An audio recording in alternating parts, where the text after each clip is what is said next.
ചേരുന്നുണ്ട്. മദ്യനയ അഴിമതി കേസിൽ ഇഡി കസ്റ്റഡിയിൽ കഴിയുന്ന ഡൽഹി മുഖ്യമന്ത്രി അരവിന്ദ് കെജ്രിവാളിന് തിരിച്ചടി, ഉടൻ വിട്ടയക്കണമെന്ന ആവശ്യം ഡൽഹി ഹൈക്കോടതി തള്ളിയിരിക്കുന്നു. മറുപടി നൽകാൻ ഇഡിക്ക് ഏപ്രിൽ 3 വരെ സമയം അനുവദിച്ചു.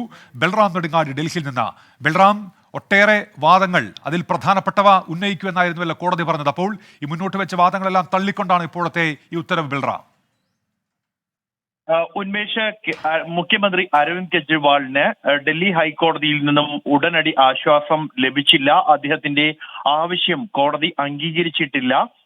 ഉടനടി തന്നെ കെജ്രിവാളിനെ വിട്ടയക്കണമെന്നും അദ്ദേഹത്തിന്റെ അറസ്റ്റും കസ്റ്റഡിയും നിയമവിരുദ്ധമാണ് എന്നുമാണ് അദ്ദേഹത്തിന് വേണ്ടി അഭിഭാഷകർ കോടതിയിൽ വാദിച്ചത്. എന്നാൽ കോടതി അത് അംഗീകരിക്കാൻ തയ്യാറായിട്ടില്ല. ഇന്ന് അദ്ദേഹത്തിന്റെ ഹർജി പരിഗണിക്കുന്ന ഘട്ടത്തിൽ തന്നെ കോടതി എൻഫോഴ്സ്മെന്റ് ഡയറക്ടറേറ്റ് അറിയിച്ചത് 500ഓളം പേജുള്ള അദ്ദേഹത്തിന്റെ ഹർജി പരിശോധിക്കാൻ ആവശ്യമായ സമയം ലഭിച്ചില്ല എന്നും ആവശ്യമായ സമയം നൽകണം എന്നുള്ളതാണ്. കോടതി അക്കാര്യം അംഗീകരിക്കുകയായിരുന്നു. ഈ ഘട്ടത്തിൽ അദ്ദേഹത്തിന്റെ അഭിഭാഷകർ ഇതിനെ എതിർത്തു. തുടർന്ന് അല്പസമയം കഴിഞ്ഞ് മറ്റ് അടിയന്തര പ്രാധാന്യമുള്ള കേസുകൾ പരിഗണിച്ച ശേഷമാണ് കെജ്രിവാളിന്റെ ഹർജിയിലുള്ള തുടർവാദം നടന്നത്. ശക്തമായ വാദങ്ങളാണ് കെജ്രിവാളിന് വേണ്ടി അദ്ദേഹത്തിന്റെ അഭിഭാഷകർ, മുതിർന്ന അഭിഭാഷകൻ അഭിഷേക് സിംഗ്വി അടക്കമുള്ളവർ ഉന്നയിച്ചത്.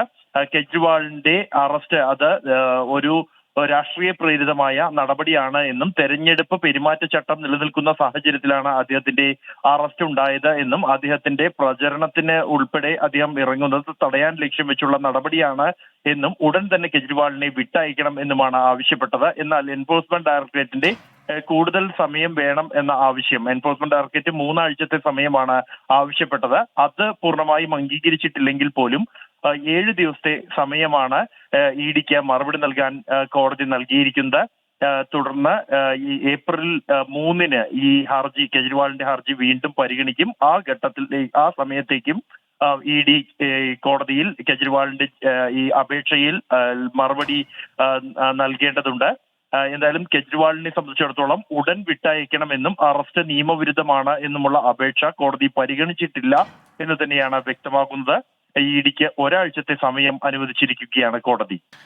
ബൽറാം, അപ്പോൾ ഈ വാദഗതികൾ ഉയർന്നൊക്കെ നമ്മൾ കേട്ടതാണ്. നേരത്തെ വാദം നടക്കുന്ന സമയത്ത് പ്രധാനപ്പെട്ട വാദങ്ങൾ ഉന്നയിക്കുമെന്നായിരുന്നുവല്ലോ കോടതി പറഞ്ഞത്. ഇതൊരു സാങ്കേതികത മാത്രമെന്നാണോ കരുതേണ്ടത്? കാരണം ഇഡി മറുപടി നൽകാൻ സമയം ആവശ്യപ്പെടുന്നു, ആ സമയം അനുവദിക്കുന്നു. കാരണം ഒട്ടേറെ ആരോപണങ്ങൾ ഇതിന്റെ ഭാഗമായി കെജ്രിവാളിന്റെ അഭിഭാഷകർ മുന്നോട്ട് വെച്ചു. അതിനൊക്കെ മറുപടി നൽകണം. അങ്ങനെ തികച്ചും സാങ്കേതികമായ ഒരു നടപടി എന്നാണോ കാണേണ്ടത്? അതോ ഈ കെജ്രിവാളിന് വേണ്ടി ഉന്നയിക്കപ്പെട്ട പ്രധാന വാദഗതികളൊക്കെ കോടതി തള്ളുന്നുവെന്നാണോ ബൽറാം? ഉന്മേഷ്, ഇതിൽ നിന്ന് വ്യക്തമാകുന്നത് ഉടനടി കെജ്രിവാളിനെ വിട്ടയക്കണമെന്നും അറസ്റ്റ് അടക്കമുള്ള നടപടികൾ നിയമവിരുദ്ധമാണ് എന്നുമുള്ള കെജ്രിവാളിന്റെ അഭിഭാഷകരുടെ വാദം കോടതി അംഗീകരിച്ചിട്ടില്ല എന്നുള്ളത് തന്നെയാണ്. കെജ്രിവാളിന്റെ ഈ ഹർജിയിൽ മറുപടി നൽകാൻ ഇഡി 3 ആഴ്ചത്തെ സമയം ആവശ്യപ്പെട്ട ഘട്ടത്തിൽ തന്നെ കോടതി ഈ മറുപടിക്കായി ആവശ്യമായ സമയം നൽകേണ്ടതുണ്ട് എന്ന് വ്യക്തമാക്കിയിരുന്നു.